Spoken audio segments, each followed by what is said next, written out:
Do we all rise for the council prayer, please?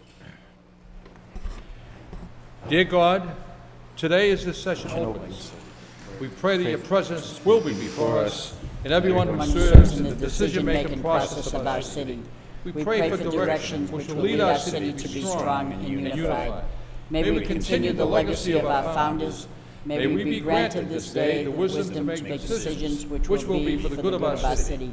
We also pray for your special blessing on all those who are working to transform our city and make it a better place to live and work. Amen.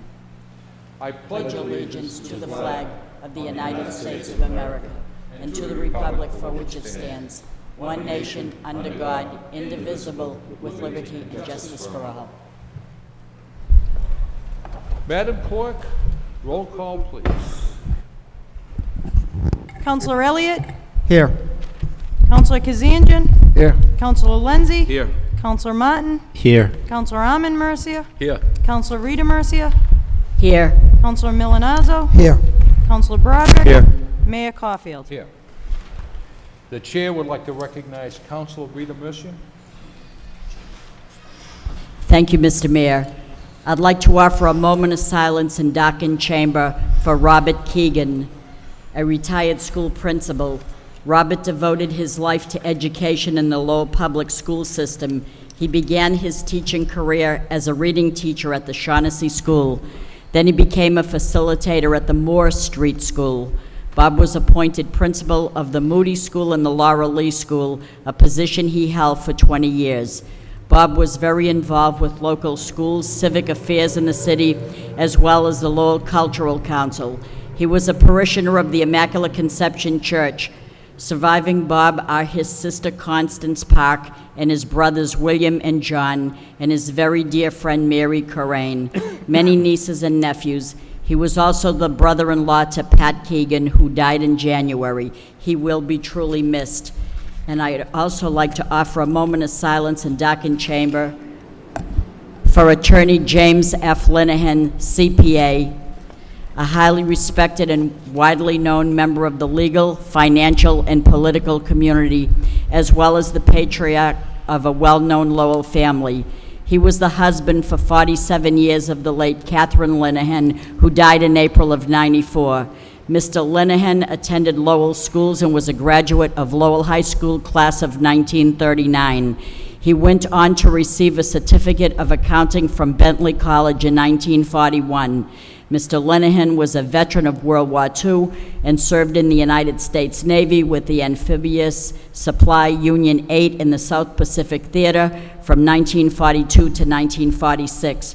Following the war, Mr. Linehan attended Northeastern University in Boston and received his Bachelor of Science degree in Business Administration in 1952. He continued his education and earned his Doctorate of Law from Suffolk University Law School in 1956. Mr. Linehan began his professional career in 1956 as an attorney in Lowell and Boston. He served as Assistant Attorney General for the Commonwealth of Massachusetts. He served as a charter member of the Massachusetts Industrial Board with a professional career that spanned over 50 years. Mr. Linehan had many accomplishments in the legal, accounting, civic, educational, charitable, and political community. Mr. Linehan is survived by 2 daughters, Karen Crow and Susan Maloney, 4 sons, John Linehan, the chairman of the Board of Parks, Attorney James J. Linehan, Vice President, Administrator, and Finance with Middlesex Community College, Attorney Thomas Tucker Linehan, a member of the Planning Board, and Attorney Timothy Linehan. He also has 12 grandchildren. He was also the father of the late Catherine Linehan and brother of the late Monsignor John Linehan and the late Edward Linehan. I was honored to know him by way of the telephone. He was a remarkable man and a fine gentleman, and I will join his family in saying that he will be truly missed. Thank you. Thank you, Councilor Rita Mercia. I just want to add that I had the distinct pleasure of serving with Jim Linehan when he was on a preservation commission. I can attest to the fact that the success of that commission wouldn't have taken place without his expertise in financing and in accounting and his level-headedness. Things that you see downtown are taken for granted, like Market Mills and the Boot Mill, all of that stuff came by way of the National Park through the Preservation Commission, and he was a valuable member of that commission. We wouldn't have accomplished all of these things had it not been for his participation, and so he will be truly missed by the city of Lowell. And I might say that he has left a legacy that we could be all proud of, and he's actually a role model for all of us to follow. Council Martin? Thank you, Mr. Mayor. I would like to offer a moment of silence in darkened chambers for Carol Burgoyne, a longtime Sacred Heart parishioner, graduate of the Sacred Heart School and Lowell High School. She was married to her husband, Jack, who died in 2000 for 46 years. Survived by 6 children, 12 grandchildren, 3 great-grandchildren. She was a longtime fixture in that part of the city, and we will miss her. Thank you, Councilor. And the mayor would like to offer a moment of silence with darkened chambers for William Manchison, a loving and dedicated husband, father, grandfather, great-grandfather. William Manchison was a very active member of the Lowell, Dracut, and Centerville senior citizens organizations, and he was very, very heavily involved with the Lowell Senior Center. And may we also include those Lowell residents who have passed away since our last meeting. Can we also rise in darkened chambers for a moment of silence?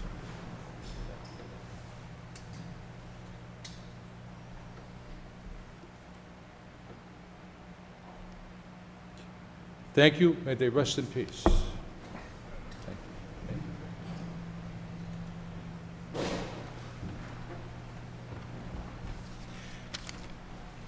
If the council allows, Deb Belanger from the Merrimack Valley Convention and Business Bureau is here to offer some great thoughts about a very important event that's coming forward, and if the council doesn't mind, we allow Deb Belanger to come forward and speak. So moved by Council Broderick, seconded by Council Rita Mercier. Deb Belanger. Good evening, Mr. Mayor, City Councilors, Mr. Manager. I just wanted to take a couple of minutes to talk about the upcoming Restaurant Showcase Week that's happening here in the city of Lowell, beginning August 1 through August 8th. As we know, everyone is struggling through this financial difficulties lately, and we have worked with the restaurant community here in the city and in the greater Merrimack Valley to put together what we call Restaurant Showcase Week. We were very fortunate to put this program together because of the fact that we were able to get some good sponsors to help market and promote this event. As usual, we have folks like Lowell 5 Cent Savings Bank who stepped up, and we also got new sponsors. We have Sam Adams, Hammer and Sickle, we have Martinetti, as well as Anastas Advertising, Mill City Management, once again stepping up to the plate, and all our media sponsors. But the program was put together because the city of Lowell is really an intriguing culinary destination, and we want everybody in Massachusetts to know that. And the restaurants that are participating are the Athenian Corner, the Blue Chalet, Cafe Paradiso, Cavalieros, Centros, Cobblestones, Fortunatos, La Boniche, the Old Court, and Ricardo's in downtown Lowell. So everybody in the area and across the Commonwealth will have an opportunity to come to the city and experience these restaurants at a great value during the week. There will be luncheon specials, and there will certainly be dinner specials. And for folks who have been at these restaurants, a lot of the chefs are becoming very creative and presenting dishes that you might not have on a regular menu. So I encourage all the residents in the city of Lowell to get out and support the restaurants. Our restaurants are important to the economic survival in our city, and now more than ever we can showcase the city of Lowell. We do have Billy Costa coming on Thursday night at the Songus Arena. We're doing a kickoff event, and anybody who is a foodie knows that Billy Coster is well-known, and he will be kicking off our Summer Sam Fest on Thursday night behind the Songus Arena. So I encourage the residents of Lowell to come down and sample some of the restaurant fare on Thursday night. The proceeds are going to the Merrimack Valley Food Bank. So again, we have our corporate sponsors. We have a charity that we're donating the proceeds to for our kickoff. And again, let's support our restaurants. They need the business more than ever. So, and again, our sponsors, can't thank them enough. Thank you, Deb. Thank So, anybody have any questions? We'll see you at the dining table. you. Council Rita Mercer? Thank you, Mr. Mayor. For anybody that is interested and you want to know more information, they can go to the website merrimackvalley.org, in case Deb, which I don't think she forgot to say anything, but that'll give you more information. Absolutely, all of the menus, the hours of operation are on our website, merrimackvalley.org. So again, I look forward to seeing you at all of the different restaurants. You can go out every single night of the week from August 1 through 8th. So thank you for your time. Enjoy your meeting. Don't leave, Deb. Council Martin?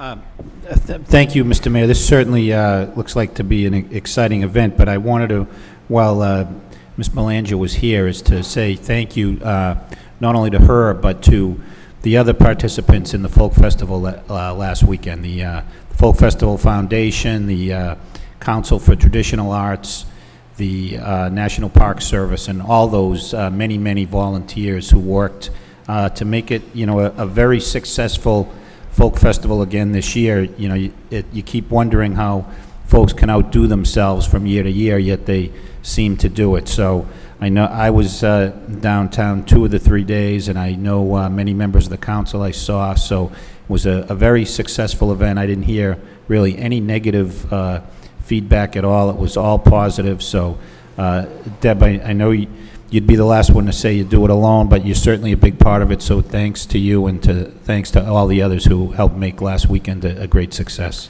And I would be remiss if we didn't thank the City of Lowell. The City of Lowell is one of our partners as well. And I have to tell you, one of my favorite times of the festival is early Sunday morning, because you get over that Friday and Saturday, and the streets are clean. I'm getting to drive my golf cart, and you're going down Middle Street and Merrimack Street, and you would never even know the festival happened the day before, because it's just amazing what these volunteers and what the city workers do to make this event successful. And the CVB is very proud to work with our 4 partners and the volunteers, and it's just amazing. It's a lot of fun, And we did have a meeting on Monday morning at 10 o'clock, the 5 partners, to talk about what was great about the event, but what are we going to do next year, because it will be the 24th year. So again, thank you all, because it is a great event, and we're just trying to keep the momentum going. So,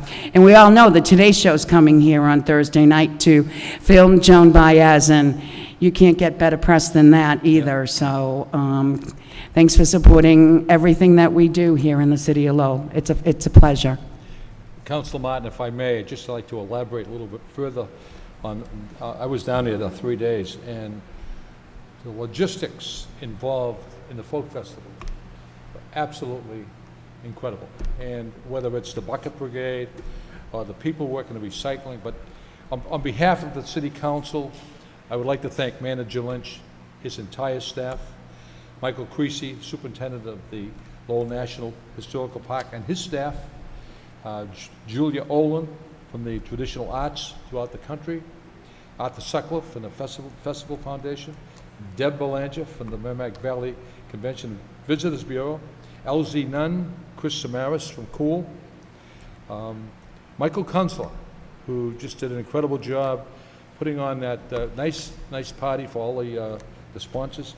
All the sponsors, without them, we would not have a festival. And we all know who they are, and they don't go on unrecognized. The Lowell Sun, WCAP, LTC for being there, giving the people an update on what's happening. TJ McCarthy, Tom Belgard, especially, Mr. Manager, the custodians from this building. They worked tirelessly with all the food vendors, And last but not least, over 1,000 volunteers. That number's correct. It could be 1,200, but it was 1,000 volunteers who worked tirelessly, and they did it with a smile. And many of those volunteers do not live in our city. And the Pauline Golick and the food concessions providing excellent food throughout the weekend. And Mr. Manager and everyone involved, congratulations. It was a fabulous Thank you. weekend. And I talked to 4 people from Germany. They were all doctors, young people from Germany, Seattle, Washington, New Jersey, Phoenix, Arizona. Manager Lynch and Councilor Mercy and I were in a parade with a guy from New Jersey. He was just completely enjoying himself, but it was a fabulous weekend. And Saturday evening on Palmer Street at 9:30, I didn't know if I was on Newbury Street or New Orleans. It was fabulous, and to everyone involved, I can't say enough thanks. And it was wonderful. And Friday evening, we raised 14 ethnic flags, and it was a wonderful evening. I felt peace and tranquility in the city, and the attitude and the environment was wonderful, wonderful. So the Glenn Davis Band, who led us to the boarding house park, they did a great job too. But Deb, on behalf of everyone involved, thank you, and you deserve a round of applause. The manager, everyone deserves a round of applause. My 4 partners were here. Thank you. Enjoy Thank you. Restaurant Week. Thank you. With that said, I'll entertain a motion to accept the minutes of the last meeting by Councilor Milonazo, seconded by Councilor Rita Mercia. All in favor? Aye. Signify by saying aye. The minutes have been accepted and placed on file. Communications from Manager Lynch. Councilors, Councilor Milonazo. Thank you, Mr. Mayor. Through you to the city manager, there are a number of items that were actually left on our desks this evening. One actually does pertain to Councilor Rodney Elliott's motion later on in the agenda dealing with the police department. So if I would defer to Councilor Elliott if he'd like to actually address that item on our desk. But there are others that I would like to at least bring forward. One having to do with the establishment of a task force.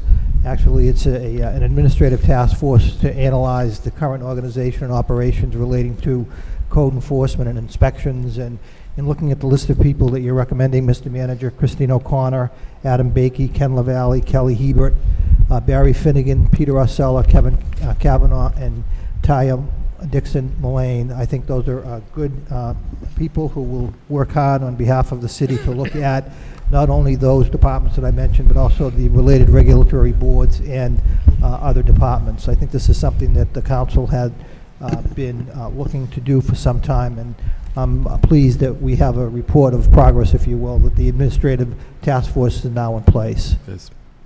Thank you. Manager Lynch? If I may, Councilor, thank you. I do think that the people that we've, it's been a little bit longer to put this together than I had hoped, but with some of the budget issues we've had and some of the other things going on in the city, we haven't had a chance to really pull it together. But the last few weeks, we've been talking about different possibilities, and I think certainly there's always room for improvement. And I think in our inspectional services, our code enforcement, there's quite a bit of need out there in the community. That we've certainly seen that there's been a breakdown in coordination and communication from time to time, and we think that there's some real opportunities there to improve upon the delivery of services to the city.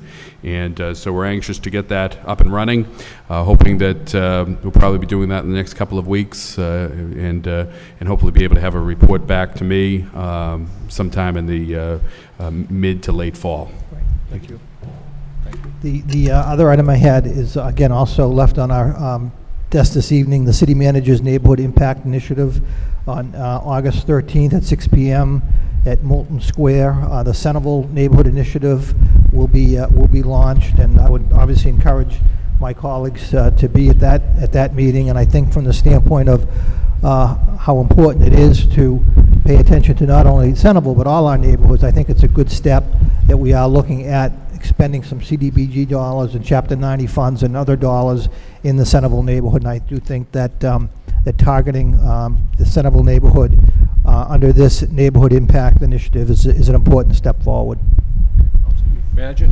Again, thank you, Councilor. The intent here, as you recall, the council will recall, is back in, I believe it was May, we talked about the goal of trying to build upon the efforts that have been used in the past of focusing resources into a neighborhood. In particular, this is building upon some ideas that really date back into the late 70s, early 80s, where the federal government took on an initiative to allocate or try to target resources to really turn a neighborhood around. So what we've done is, working with the police department, DPD, our inspectional services, we've highlighted the particular neighborhoods that are experiencing a high level of disinvestment, a high level of crime.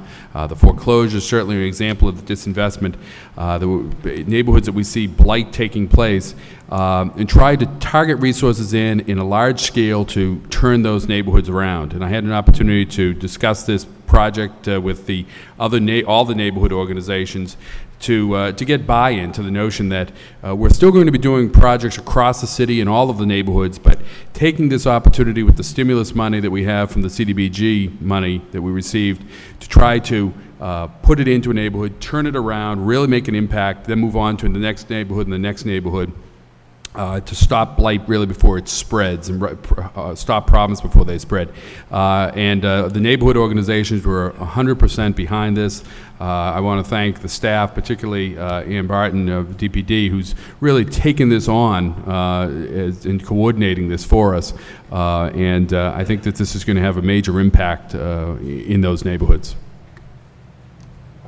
My final one, Mr. Mayor, if I could, and actually ask for a suspension of the rules to take up Councilor Elliott's motion, which is to report on the FY 2010 budget revenue sources and status of police budget in light of the fact that we do have a report from the city manager on the COPS grant. So if I could put that in the form of a motion to take that up at this particular point. Seconded by Councilor Rita Mercer to take And I would- Councilor Elliott's motion in the sequence. And all in favor of the suspension, signify by saying aye. Any opposed? The suspension's in order. Councilor Elliott, if you'd like to present your motion, you'd have some evidence here. Yeah, thank you, Mayor.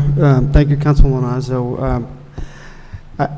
Last week, or 2 weeks ago, when we were having our discussion, the manager did present some good news that we didn't get into a lot of discussion about, so I wanted to get a little bit more of a dialogue on FY 2010 budget, and Mr. Moses wasn't here. So the crux of my motion was, in large part, answered tonight, which is very good news.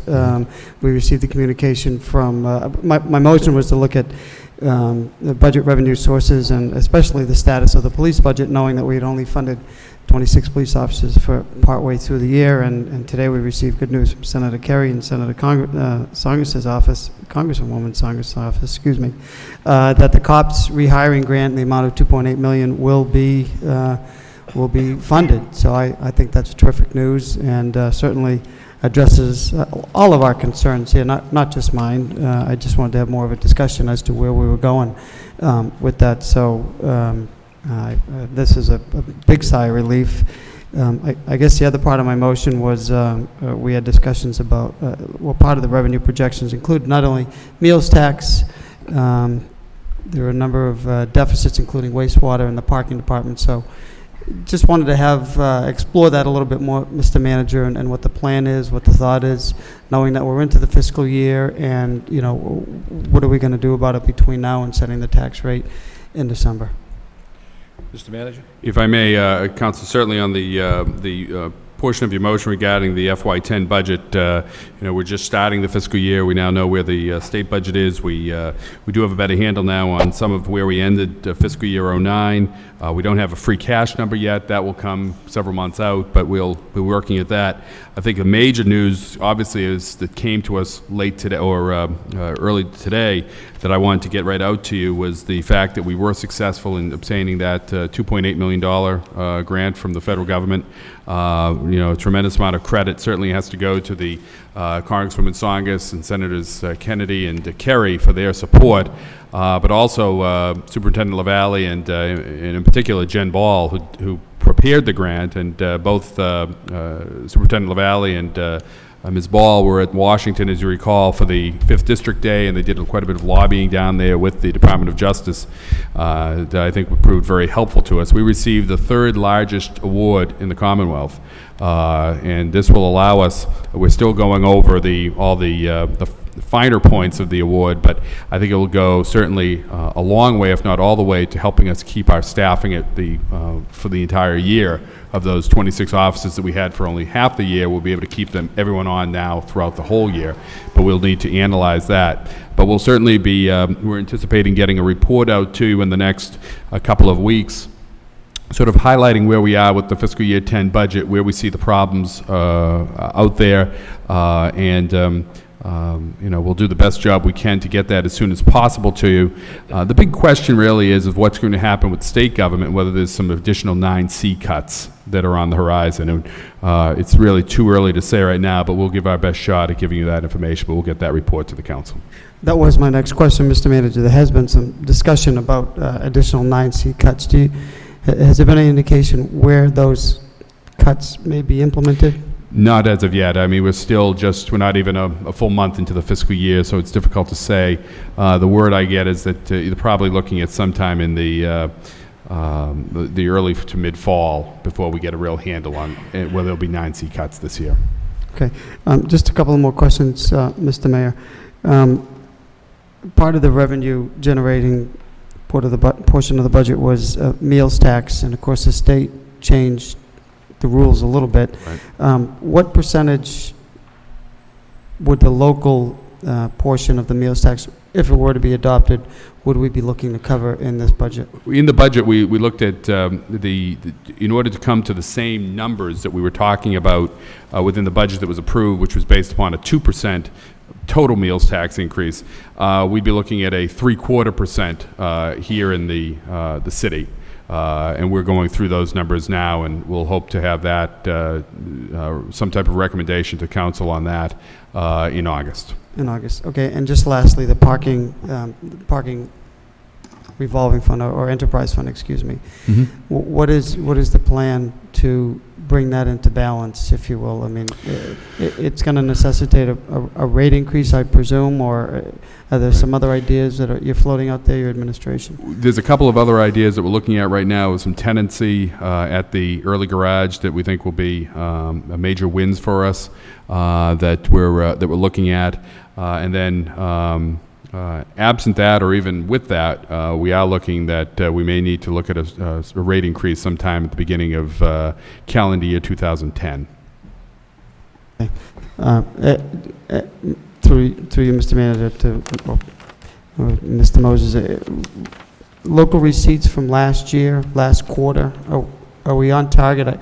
I know we just started July, so I don't expect you to have any numbers on where we are in July of this fiscal year, but did we end the last quarter as close to the figures as you anticipated? Actually, we're just now making sure that we've booked all the revenue through June 30th, doing our reconciliation, which is an important part of the process to make sure we didn't miss anything. It looks like our revenue ledgers are fairly clean. It doesn't look like we missed too much at this point, if anything. And our local receipts look like we hit target. We didn't receive a huge excess, and there are line items that vary in both directions, but in overall we hit our targets. And thank you, I appreciate that. And just, you mentioned free cash, Mr. Manager, at the beginning of the discussion. I understand you're working on that, but last 2 weeks ago, you did indicate that you've made a significant reduction in the snow and ice deficit, 1.4 million, is that approximately? So that was going to have to be raised in the recap sheet. So taxpayers can presumably anticipate whatever, I know you gave us your best estimate on what taxes would do, knowing that that's coming off the recap sheet. What impact does that have? Well, it's hard to say right now. Again, that's all part of the analysis, and we need to see what's going to happen with state funding throughout. We're going through all of the, as we close out the fiscal year, as Mr. Moses indicated, we're still in the reconciliation process. We're getting additional information on a number of the various budget categories, and we'll have some type of report on all of that. Again, we're still very much early in the fiscal year to be able to give a report of that nature. Okay. Thank you. I appreciate it very much. Before I move on to Council Martin, I'm going to read your motion. No one has seconded it. We got to get it approved.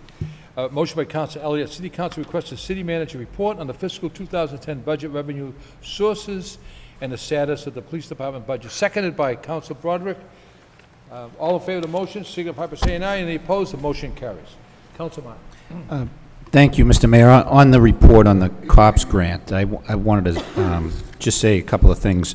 First, a few weeks ago, Mr. Manager, I think you provided a report from the police department, what may have included the grant application itself, but also the report of the activities of the police at 5th District Day and the folks they were able to meet with when they were in Washington. So I want to congratulate the police department, Superintendent LaValle, and those that worked with him on this. I know Jennifer Ball, Ellen Broderick are mentioned in this report, and I'm sure there were others too. But I, for one, was impressed with the level of detail that went into this submission, and it's gratifying to see that it's bearing fruit. We're looking at $2.8 million, and I'm anxious to see how that's applied. I mean, it says in the report 12 police officers, so that must be a multi-year commitment or something like that, because I know it's 2.8 goes a long way more than 12. Right. But if it's over a period of years, then that would explain it. Mr. Mayor, I also want to say, I mean, it's critical for us to retain those officers. If you look, we go, to the award ceremonies every year, and you look at the names of these folks that are funded for half a year, and they're, a good number of them are the ones out doing very courageous things, receiving awards annually, and really doing the nuts and bolts of law enforcement in this city. So I couldn't be more pleased with the work that's gone in to date, and look forward to seeing how this is going to break out. This is certainly a good first step toward retaining those officers. Council Rita Mercer.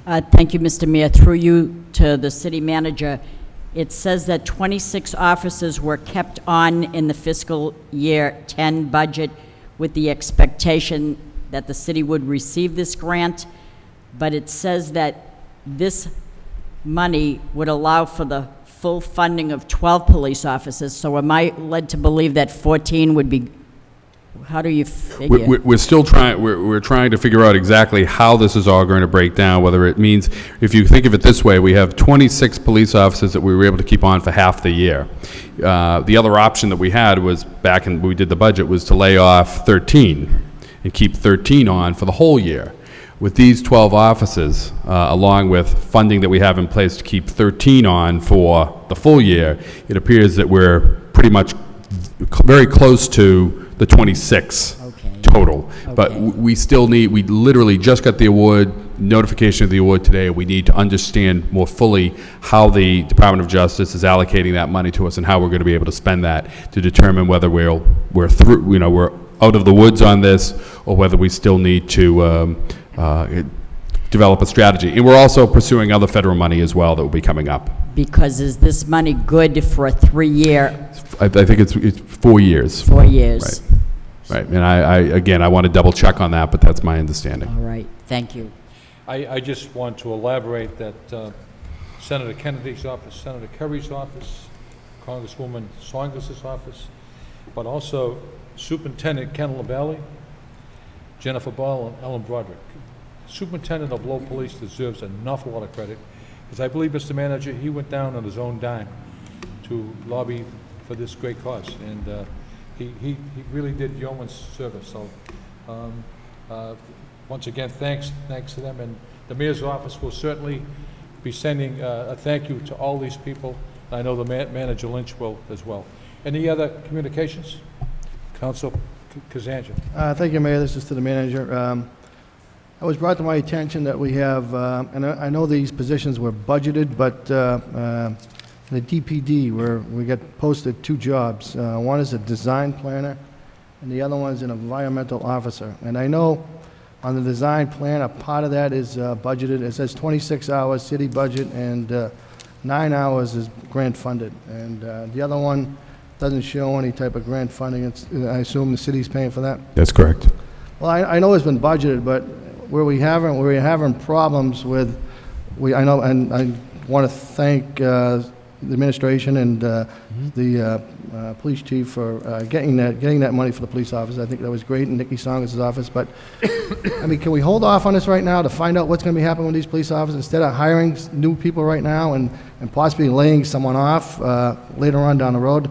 And as you know, we don't have a fully funded budget right now because we're not even sure what's going to be happening with these meals tax. You know, there's a big question there. So, I mean, is there something we can probably wait till at the end of this year and decide then when we know what's going to be happening with, like I said, the police officers and the meals tax instead of jumping on it right now? And What is this position, Counselor? one is a design planner and the other one's an environmental officer. And jobs are, there's a salary of $53,100 on one, and another one to start off at $51,000. A portion of one is budgeted through grant funded, but you know, when you look at the two positions and benefits, you're looking at well over $100,000. And you know, this is where I kind of want to start, where you know, saving X amount of dollars, and we start saving. I mean, it's going to Can I suggest accumulate. something? Go ahead, yeah. Let the manager bring back a report and let. I'd love to. Yeah, that'd be let good. the report Yep. signify that these positions are vital and needed, or whatever. That's fine. Okay. That'll work. That'll work. That'll work Mr. fine. Manager, you'll come back on that? Just- No, I think that you know, we put them in the budget. The budget was approved by the city council. They included, you know, certainly the numbers included this.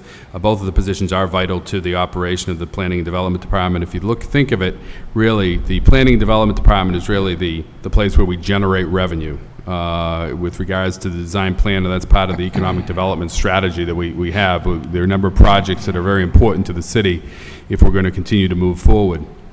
The environmental officer is a regulatory position paid in part by fees that we receive from the enforcement of the Wetlands Protection Act. Absent that position, we don't have any staff person in place to do the necessary work that the Conservation Commission needs in doing their enforcement. So I think that it's one of those cases, you know, that certainly the term has, the philosophy has been espoused at various times that it's our job to, you know, cut costs. I think our job is to provide services to the people in the most cost-effective way. I think clearly the responsibility of city government is to provide services to the people who are expecting that those services be provided to them. But we can, you know, certainly be happy to provide the city council with the job descriptions and the responsibilities of those positions. What I'm trying to do is do both: cut costs and provide the people with the best. Well, I think you know, that we need to be able best to. possible way. Is there something Right. on this position for the conservation? Can we do part-time instead of full-time, or? No city of this sort has a part-time. I mean, we're getting by with part-time or no staff in a number of places. In this type of position, you really need to have someone in place to do this type of work. And might I remind the council that in the last year, we've eliminated over 115 positions.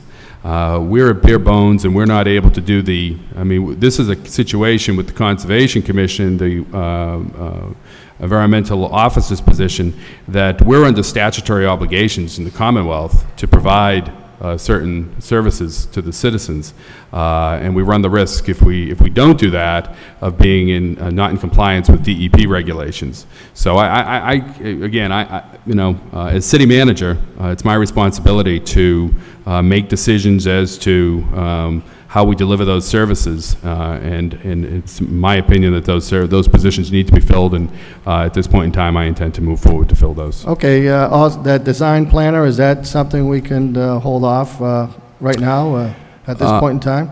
Again, it's necessary for us. You know, we looked at that very carefully. That's something that, and again, I remind the council that we've eliminated over 115 positions. This is one we didn't eliminate because we feel that we need this position in order to move forward with the various projects that we have in the Jam area, in the Acre area, throughout the city with the types of projects, even this neighborhood initiative that we've just talked about earlier tonight. If we're going to be able to do the projects that are going to keep the city of Lowell moving forward, we need to have the staff in place, and particularly where this is one that's funded in part by grant money, we think this is something that we need to have filled. Okay, but like the mayor said, can you give us some type of report and, I'd be happy to Okay, put in great. writing basically what I've just said. I Yes. thank you. Before we move on, accept the communications. After witnessing the debris that come out of the Merrimack River this Sunday, Rocky Morrison pulled out a car engine, a motorcycle. I can't begin to tell you the debris that this man pulled out of the Merrimack River, and the river was high. If the river was low, there would have been 3 times as much debris there. And probably now more than ever, we probably need that environmental officer to go out and give out those severe fines, because you could not believe the debris that was taken out of the river, Council. It was, Yeah, he but filled Mayor, that's been 3 happening. dumpsters. That's been happening for years, and, the environmental officer can only do so much unless they catch him in the act, so. Any other communication reports from the manager? If none, accept the communications, place them on file by Council Broderick, seconded by Council Martin. All in favor, signify by saying aye. Any opposed? The communications are accepted and placed on file. We're now going to go to a public hearing. Those wishing to speak in favor, give us your name and address, please. I'll read the second reading by title. An ordinance amending the new Code of Ordinances for the City of Lowell, Massachusetts, the code with respect to Chapter 266 thereof, entitled Vehicles and Traffic. Those wishing to come forward and speak in favor, in favor, in favor, in favor. That portion of the public hearing is closed. Those wishing to speak in opposition. In opposition, there is no opposition. What's the wish of the body? Move for approval by Council Rita Mercier, seconded by Councilor Elliott. Roll call, please. Counselor Elliott? Yes. Counselor Kazanjian? Yes. Counselor Lenzi? Yes. Counselor Martin? Yes. Counselor Armin Mercia? Yes. Counselor Rita Mercia? Yes. Counselor Milonazo? Yes. Counselor Broderick? Yes. Mayor Caulfield? Yes. The next item on the agenda, Manager Lynch is reappointing Richard Veo. Doesn't need confirmation for the City Council. I want to thank the manager for bringing this forward, and Richard Veo is certainly a trusted member and great citizen of our city, and accept the communication, place it on file by Councilor Armin Mercia, seconded by Councilor Rita Mercia. Moving on with the agenda, this does need confirmation from the City Council, and it reads, Dear Mayor Caulfield, members of the City Council, pursuant to the authority vested in me as City Manager under Massachusetts General Laws, Chapter 111, Section 26, is amended by Chapter 60 of the Acts of 1997, is further amended by Section 312 of Chapter 159 of the Acts of 2000. I have appointed the following person to the Board of Health: Dr. William James Galvin III, medical doctor, 20 Inwood Lane, Andover, Massachusetts, 01810, which term expires February 6, 2012, or such time thereafter until a successor is appointed and qualified. Under the above referenced statute, confirmation by the City Council is required for this appointment is hereby requested. I have attached Dr. Galvin's resume and will be happy to answer any queries that you may have concerning this appointment. If none, any questions pertaining to this appointment? Move approval by Councilor Armin Mercia, seconded by Councilor Kazanjian. Roll call. Counselor Elliott? Yes. Counselor Kazanjian? Yes. Counselor Lenzi? Yes. Counselor Martin? Yes. Counselor Armin Mercia? Yes. Counselor Rita Mercia? Yes. Counselor Milonazo? Yes. Counselor Broderick? Yes. Mayor Caulfield? Yes.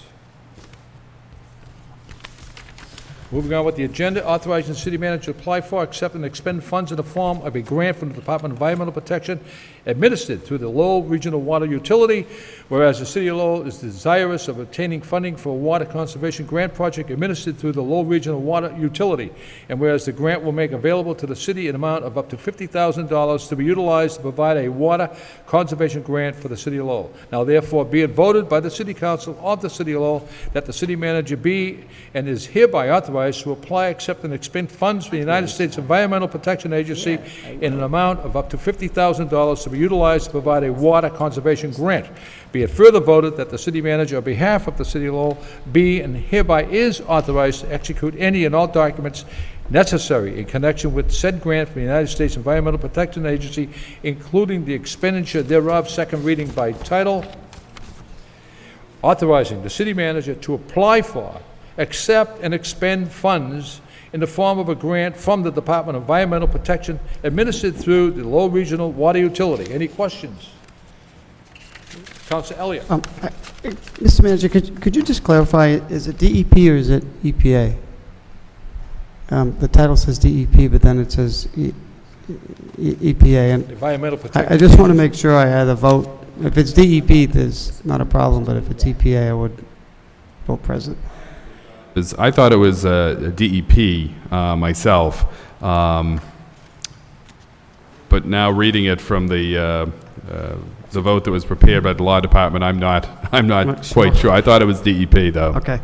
So it may be advisable. I presume it's I have a suspicion it will probably get the support of most of the council. No, so maybe I'll vote present. You do have that language in front of you, right? It does say Right. Environmental Protection Agency. Okay. Any other questions? This is a very important grant. I can tell you it's for leak detection. That's the primary purpose. Oh, it is. Okay, great. Thank you. Moved for approval by Council Broderick, seconded by Council Mercia. Roll call. Counselor Elliott, Yes. Counselor Kazanjian, Yes. Counselor Lenzi, Yes. Counselor Martin, Yes. Counselor Mercia, Yes. Counselor Rita Mercia, Yes. Counselor Milonazo, Yes. Counselor Broderick, Yes. Mayor Coffey. Yes. Moving on with the agenda, authorizing the city manager on behalf of the city of Lowell to accept a gift from Louis M. Sabb on behalf of the Clock Committee of $3,633.98, whereas Louis M. Sabb on behalf of the Clock Committee desires to donate the sum of $3,633.98 to the city of Lowell to replace metal pipes designed to protect the clock on Sumter Street. And whereas the city of Lowell desires to accept the gift of said funds, now therefore be it voted that the city manager be, and he is hereby authorized in the name of the city of Lowell to accept a gift from Louis M. Sabb on behalf of the Clock Committee in the amount of $3,633.98 pursuant to Massachusetts General Laws, Chapter 44, Section 53A. Be it further voted that we, the members of the City Council of the City of Lowell, jointly and severally do hereby commend and officially extend the gratitude of the City of Lowell to Louis M. Sabb on behalf of the Clock Committee for the generosity displayed through the donation of the aforesaid funds to the City of Lowell. Second reading by title, authorizing the city manager on behalf of the City of Lowell to accept a gift from Louis M. Sabb on behalf of the Clock Committee of $3,633.98. Councilor Rita Mercia. Thank you, Mr. Mayor. If I could suspend the rules and allow for my motion to come in out of order so that I could, simultaneously put it in with So that. moved for suspension by Councilor Milonazo. I'll second. Seconded by Councilor Lindsay. All in favor of the suspension, signify by saying aye. The suspensions are in order. I'll read your motion. Motion by Councilor Rita Mercer. City Council requests the city manager have the law department draw the proper vote to allow the city manager accept a check from Attorney Louis Sabb in the amount of $3,633.98 for purpose of installing 2 metal posts in front of the clock at 159 Sumter Street. Motion seconded by Councilor Elliott. Thank you, Mr. Mayor. About a week ago, I received a call from Attorney Louis Sabb, who told me a history of that beautiful clock. It was fallen in disrepair, that gold and black clock at 159 Central Street, and they formed a committee to preserve that clock, and they generated $23,000 to repair the clock and have it serviceable. And at the same time, they put 2 metal pipes in front of it and painted it accordingly, so that if for any reason someone went off the road, instead of knocking the clock down, because it's valued at over $100,000, they would be taking out their front bumper or whatever instead of the clock. Well, as luck would have it, someone did go into that area, get off the road, and I passed the pictures along to show the cement that's in the ground that indicates that at one point there were 2 metal pipes there. Having a motion that accompanies a request as well as a check is an added bonus, because funds are tough. And he did have the amount of money, $3,633.98 left in that account for the purpose of replacing metal pipes. That's the gist of the motion, and I'm happy if my colleagues support it. Thank you.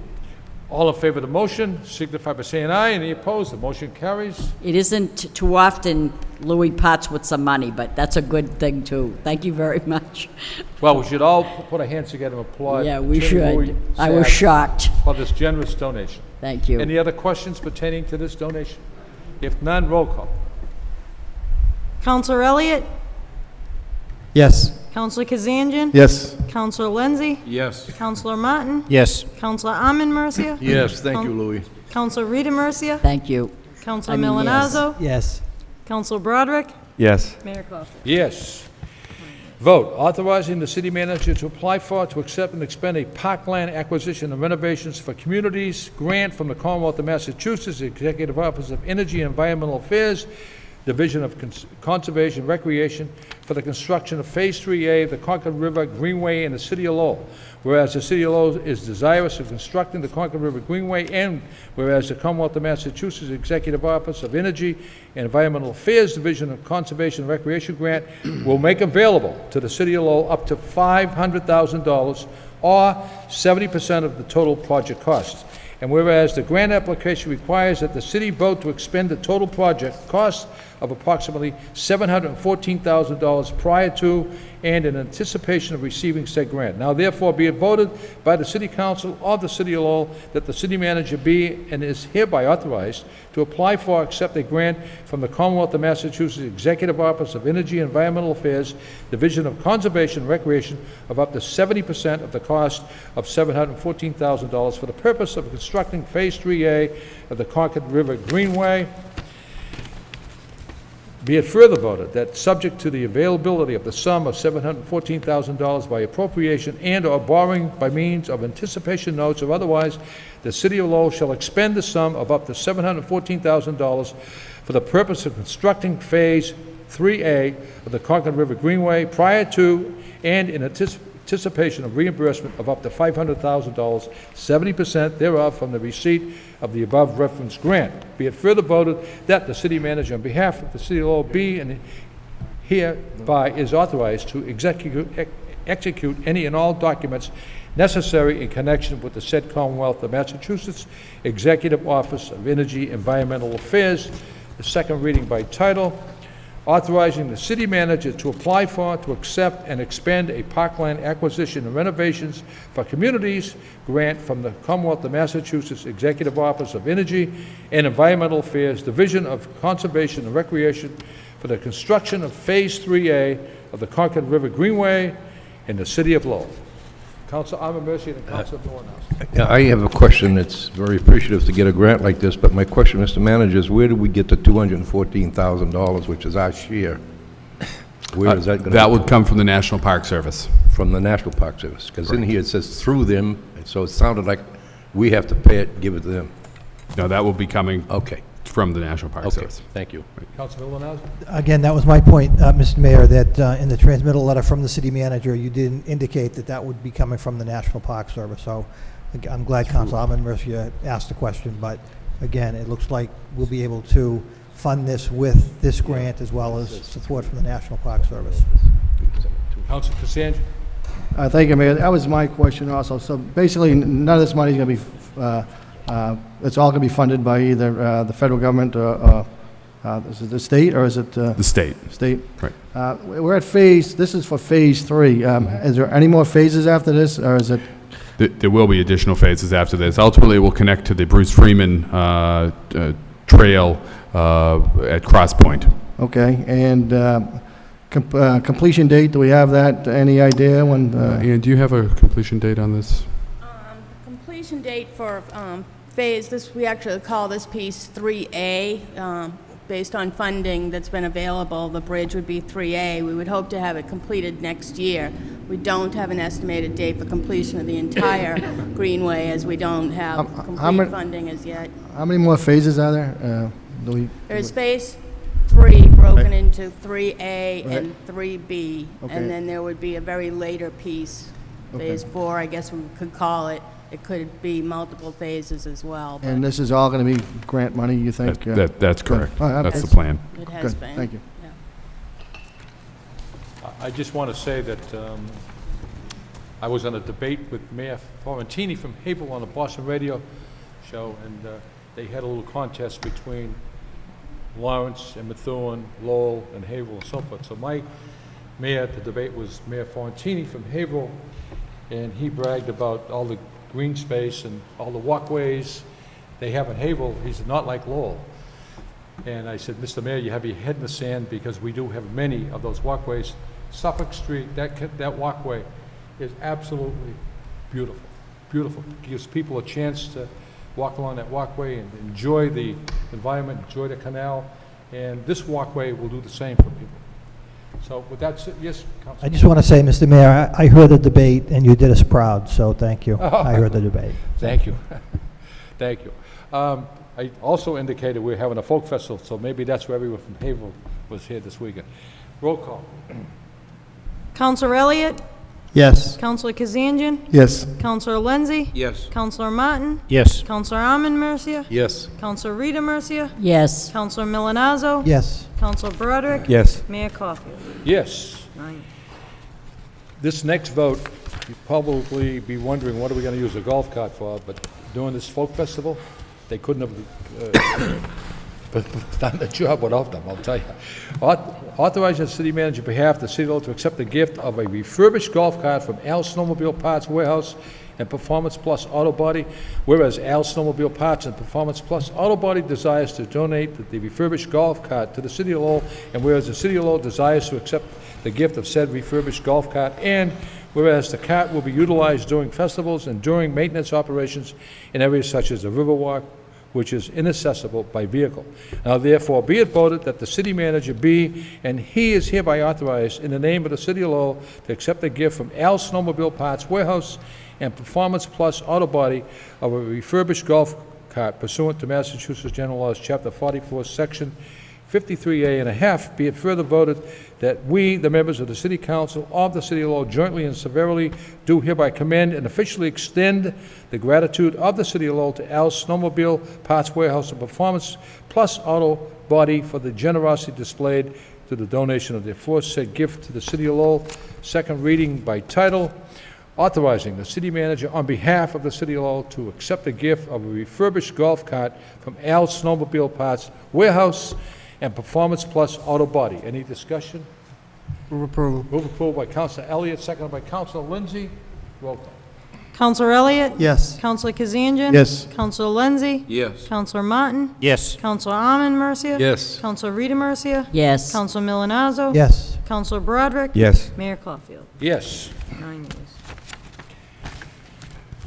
Vote, authorizing the city manager into a license agreement with FIDA LLC with principal offices at 8899 Beverly Boulevard, Suite 1, 510, West Hollywood, California, 948 for use of the city hall property, to wit, 38 Smith Street, for placement of production-related equipment related to the upcoming motion picture, The Fighter. Be it voted by the City Council of the City of Lowell as follows, that the city manager is hereby authorized to enter a license agreement with FIDA LLC with principal offices at 8899 Beverly Boulevard, Suite 510, West Hollywood, California, 948 for use of City of Lowell property, to wit, 38 Smith Street, for placement of production-related equipment related to the upcoming motion picture, The Fighter.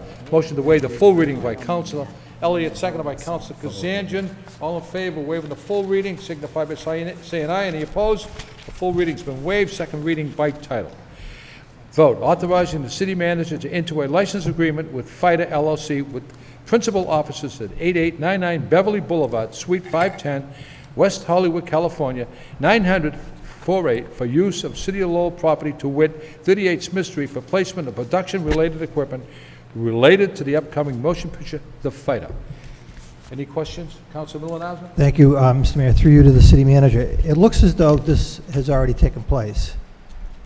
I believe that it had to be done Okay. by, right, to move Okay. the stuff onto the site yesterday. Okay. Correct. Okay, just for a point of clarification, so. Right.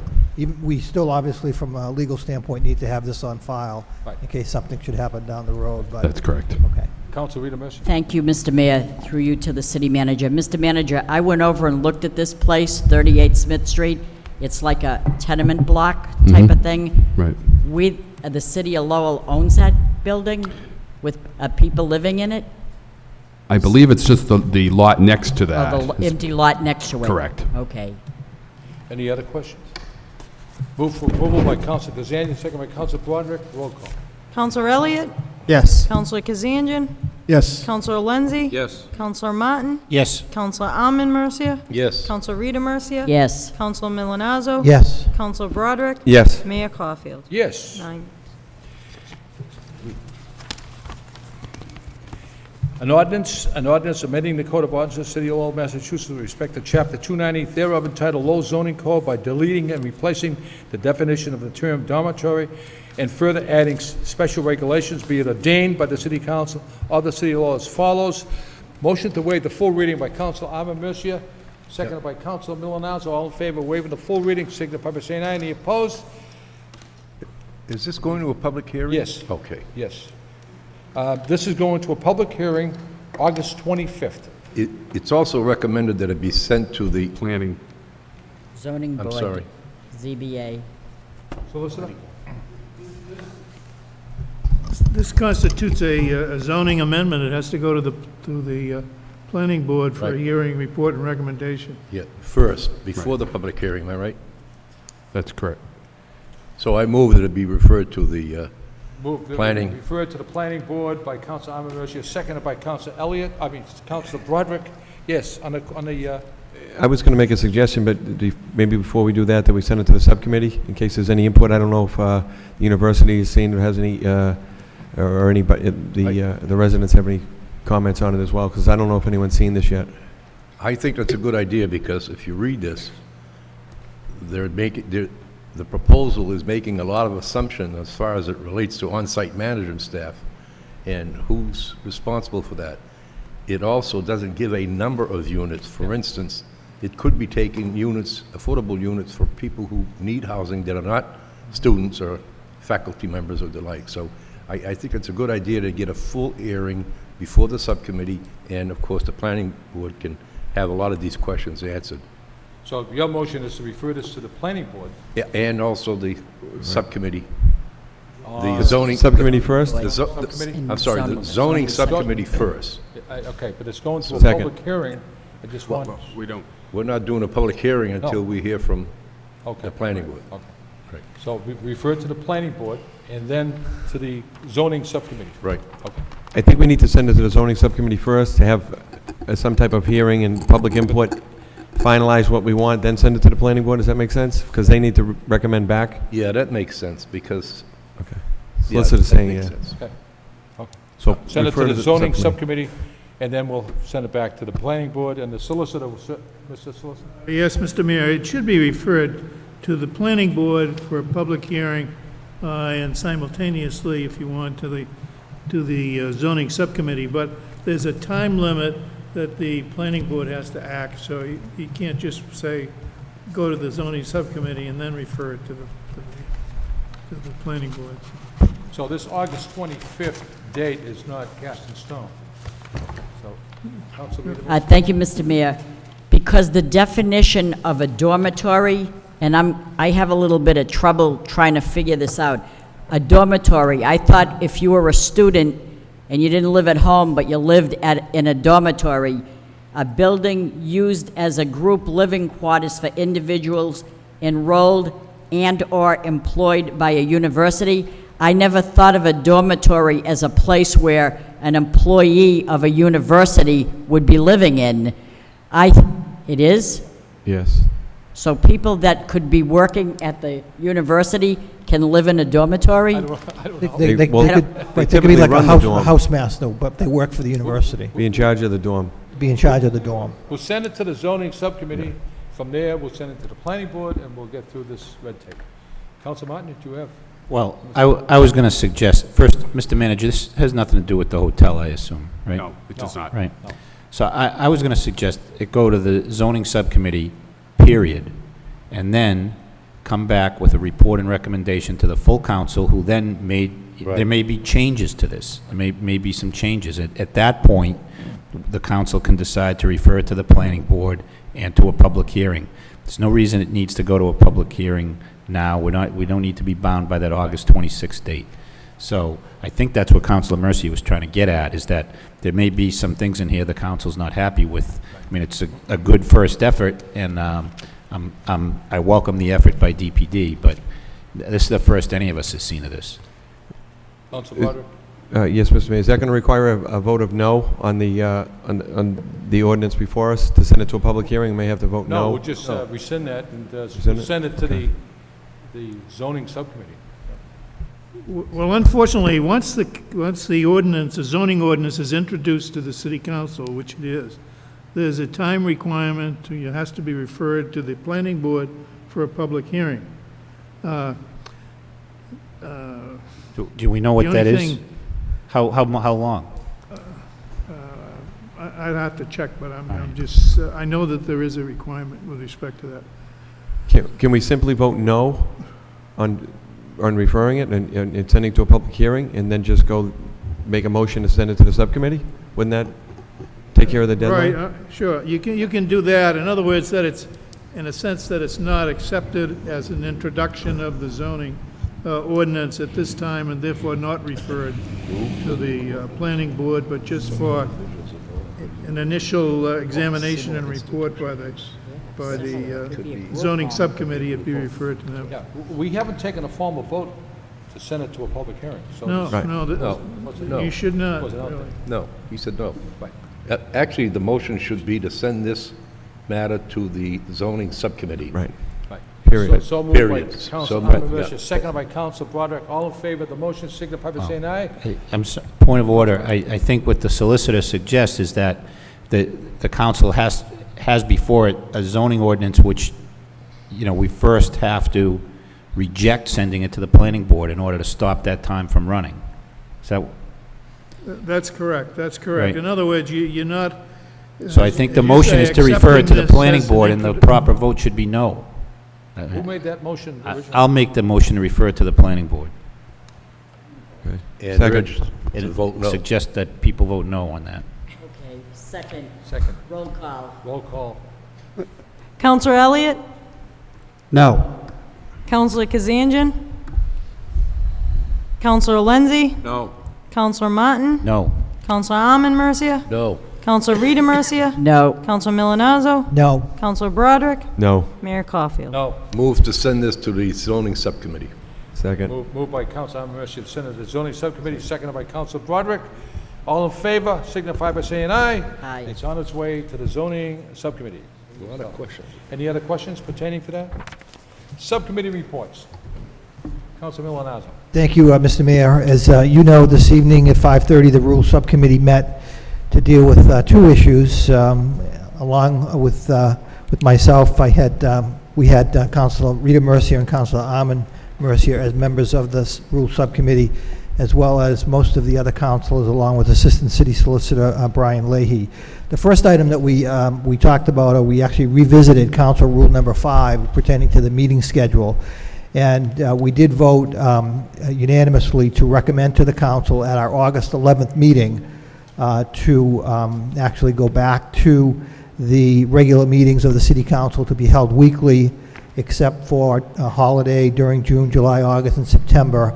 And that we also, through a motion by Councilor Arman Mercia, also approved by the Rules Committee, that we would adjourn at or before 10 o'clock p.m. instead of 11 o'clock p.m.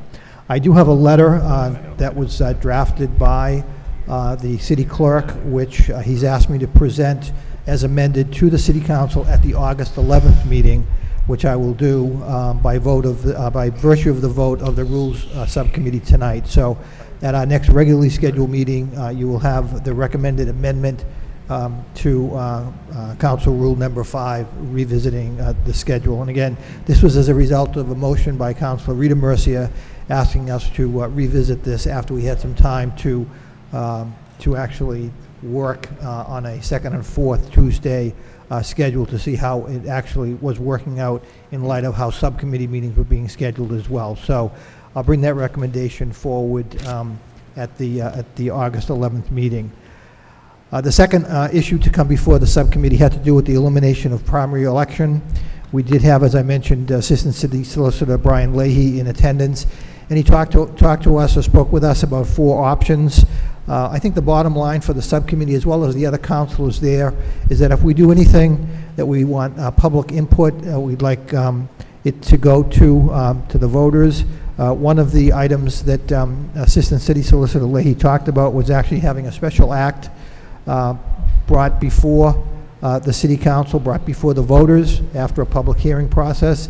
So what we did is we did ask Assistant City Solicitor Leahy to get us the recommendations, or the options, I should say, and I believe he's going to have that for us this evening. Coming right now, as Councilor Mercia just informed me. So we'll take a look at those, and the Rules Subcommittee actually just recessed until we get a chance to look at this information, and then we will reschedule a subsequent meeting to go over what the options are and bring it back to the full council for a recommendation. But there were 4 items that were outlined to us by Assistant City Solicitor Leahy, and I think that the bottom line, thank you, the bottom line is that we are looking for, regardless of what direction we go, we're looking for public input, and we want to make sure that we don't rush to judgment, if you will, and I think that is what the Rules Subcommittee is looking for us to do going forward. So again, I would request my colleagues on the Rules Subcommittee if they'd like to add anything to that, but the last part of the report is a report of progress, and we will go over the information that the Law Department has referred to us just this evening. Council, the first portion of your report is the Rules Subcommittee voted to conduct weekly meetings. That's correct. And the summer schedule would be intact. That's correct. And so assuming that it gets approved on August 11th, which is when, according to the Law Department and the City Clerk, I can bring that forward, we'll go back on the regular schedule October 6th. Yes. October 6th. Okay. Any discussion or questions pertaining to this? Adopt the recommendation brought forward by the Rules Subcommittee by Councilor Lindsay, seconded by Councilor Broderick. Let's take a roll call vote on it. Excuse me, if I could, just by a point of information, the actual recommendation cannot be voted until next meeting, August 11th. Oh, really? Yes. This is a report of progress. I'll have the recommendation in writing On the first part as well. On the weekly meeting? Correct, yes. Really? Yes, it could. Oh, I'm sorry. Because that's okay, because we're going back to rule number Okay. 5, or amending rule number 5, so Okay. we have to wait until the next Okay. regularly Then, scheduled meeting. accept the entire report as a Correct. report of progress. Thank you. Seconded by Councilor Elliott, moved by Councilor Elliott, seconded by Councilor Broderick. All in favor of the report, signify by saying aye. Any opposed? The report's been accepted and placed on file. We have a petition, Dama Buns, 26A Market Street, request overhang a sign, refer it to the Law Department by Councilor Martin, seconded by Councilor Lindsay. And we have one claim, property damage, refer that to the Law Department by Councilor Rita Mercia, seconded by Councilor Kazanjian. Under the motions, Councilor Elliott requests manager report on protocol for removing debris from Pawtuckaville Dam. And I understand we do have some people who would like to speak on the motion. Mr. Gagnon? I think Timmy's going to talk about debris. Okay. Yeah, please. Hi, Timmy Ignacio from Shirley Ave. I noticed that there's been a lot of collection of the debris at the Pawtucket Dam again, up against the gatehouse. And then I noticed that Anel was going to be going out there to change the flash boards. So my concern is that there was quite a bit of debris. I mean, there was trees that were 40 feet long in length. There was propane tanks, tires, drums, etc., everything out there. This time there was a large amount. So I emailed the city manager and state reps and everybody asking them, before they remove the boards, could they clean up all the debris at the gatehouse so that it doesn't go downriver and cause damage to people boating and everything? When Congresswoman Tsongas was down, the FERC safety officer said that the collection of debris at the gatehouse was, in fact, a safety concern for Anel's power plant, so they should be cleaned up. Speaking with EPA, if you have that collection of debris there that was caused by your dam, and that's what's keeping the debris contained there, you cannot just pick them up and dispose of them over the dam, okay? So just get the dumpsters and get it taken out of there so that, like Rocky Morrison's effort with Clean Rivers, they were down there all weekend cleaning up debris. Well, they're down in Methuen area cleaning up all the debris that are now let's wash right over the gate. You know, that's wrong. The other thing is that there is it's called the Rivers and Harbors Act. You are not allowed to discard or release any loose timbers or debris into a navigable waterway. Anytime there's any boating. NNL's license, this is a navigable waterway. EPA, this is a navigable waterway. The things that can happen because they don't want to clean up the debris is violation to their license and a violation to laws, federal laws. And I've been bringing this up for quite a long time. And I just want to know how the city is going to enforce them taking care of this, because at one of our last meetings, they were supposed to get a dumpster there and clean it up. They had a crane. Why are they getting ready to change the flashboards and release this stuff downriver? It's pollution, and it disgusts me. And I'm thankful that Rodney Elliott had brought this up, because I'm going to continue to get this brought up until this matter gets resolved.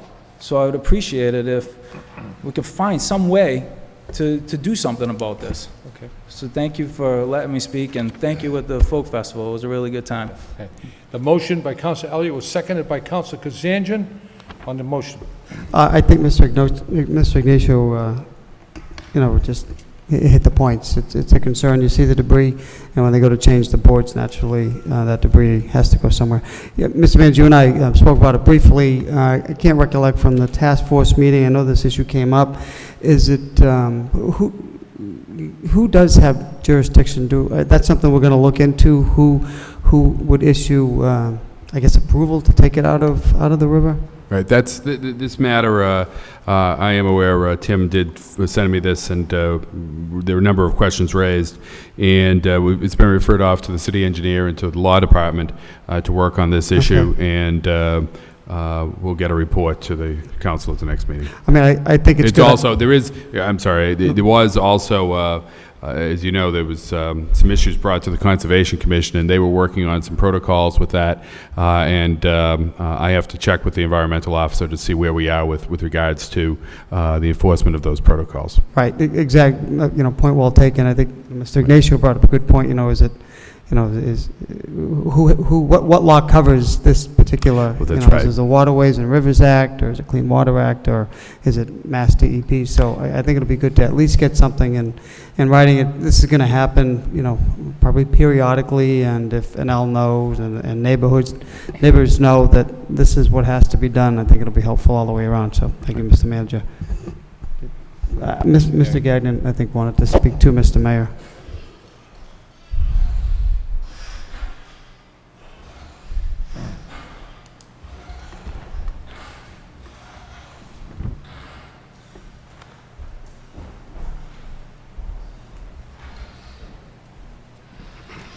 Bob Gagnon from Townsend Ave. Earlier this year, the city was successful in getting NL to follow one of the key elements of the Wang agreement regarding the height of the boards. There's another important element in the Wang agreement regarding the strength of the boards. I have page 2 of the Wang agreement. About 3/4 of the way down, it's highlighted. It's on the second page. It says that the boards shall fail to hold back water when overtopped by 1 foot of water. NL has been very elusive on this aspect of the Wang agreement. It's kind of hard to quantify until we do get high water conditions, which we had in the beginning of this month. In the beginning of this month, we had overtopping of the boards by 3 feet, almost 3 feet, and less than 1% of the boards have failed to hold back water.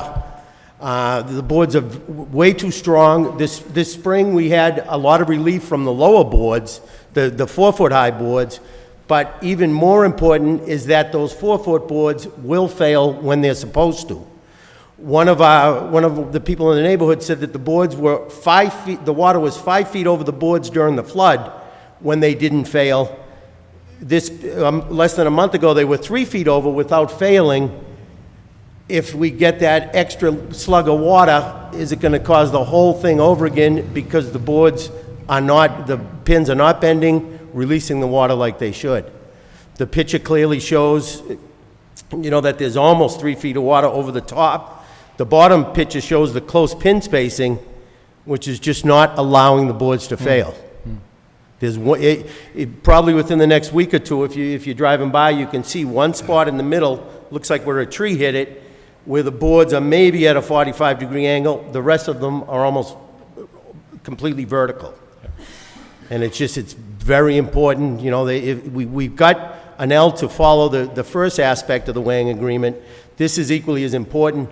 John Dolan said at the meeting with Nikki Songas that they would follow the weighing agreement as it is written, and it's written very clearly there on the second page that when overtopped by 1 foot of water, they'll fail to hold back water. And the photographs, you can see that's not happening at all.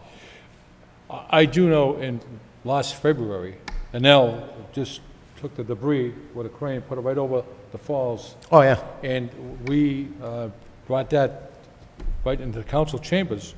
And the last time they cleaned the mouth of the canal, they had a crane and a dumpster putting all the debris in the dumpster. So I think they have learned a lesson that way. But I agree with Tim that if they take the boards down, a lot of that debris is just going to go down the river. So. Sure. So we got them to do it once, and we've got them to abide by the weighing agreement regarding the height of the boards, but I think we've got to find a way to get them to address the strength of the boards. Can I, Council Broderick, and then Council Kazan, then Manager Lynch? Go ahead. Thank you, Mr. Mayor. I was going to suggest that we send this to the subcommittee for further action. I know this has come up a number of times, but just to keep pounding away at it to, you know, if it looks like they're conforming in some aspects, maybe if we just keep pushing it. I don't think there's much else we can do except just keep pushing for them to try and get some compliance. Yep. Council Kazan?